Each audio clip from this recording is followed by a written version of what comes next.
Many families and students have been waiting patiently for more details on how school will look this fall in Prince Edward Island.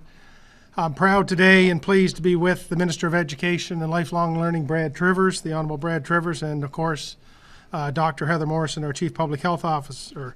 To begin, on March 15th, our province made the difficult decision to close schools in an effort to ensure the health and safety of staff and students and to minimize the risk of a potential spread of the coronavirus. Very quickly, a plan for at-home learning was developed and kitchen tables were turned into desks. Parents and guardians stepped up to support their children in their studies while continuing to manage their own work requirements. Teachers and educational staff found ways to make learning from home interesting and engaging. And I want to thank all of them and all of you for adapting and for ensuring that our students continued learning during this pandemic. Over the past few months, the Department of Education and Lifelong Learning and our education authorities have been working together in partnership and consultation with parents, guardians, students, administrators, and unions to try to develop clear and detailed guidelines for our children to safely return to the classroom this fall.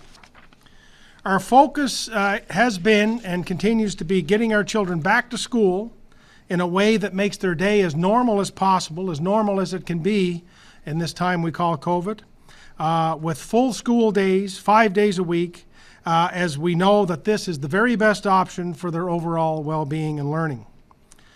In order for this to happen, we need many things, but first of all and foremost, we need to all work together.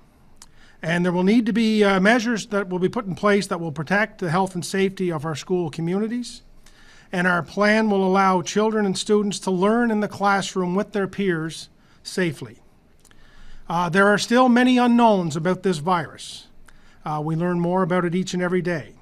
But we know more now than we did in March for sure, and the health and safety measures that we have put in place under the guidance of our Chief Public Health Office have allowed us to relax some of our public health restrictions sooner than other provinces. As you all know, we currently have no active cases of COVID-19. We have thoughtfully and progressively and somewhat cautiously reopened our province and our economy. And we have been and continue to be renewing Prince Edward Island together. That said, like the rest of the country, we are anticipating and preparing for a potential second wave of COVID. And in doing so, we had to weigh the risks of COVID-19 against those risks that are associated with keeping our schools closed. The physical and mental health and the personal development of our children and students has to be and will continue to be a top priority. Therefore, I'm happy to announce that on September 8th, our children and students will go back to school in Prince Edward Island full-time. Our plan is backed by the best possible information and expertise, knowledge, and guidance of our Chief Public Health Office. We are taking every possible measure to ensure our schools are safe for everyone.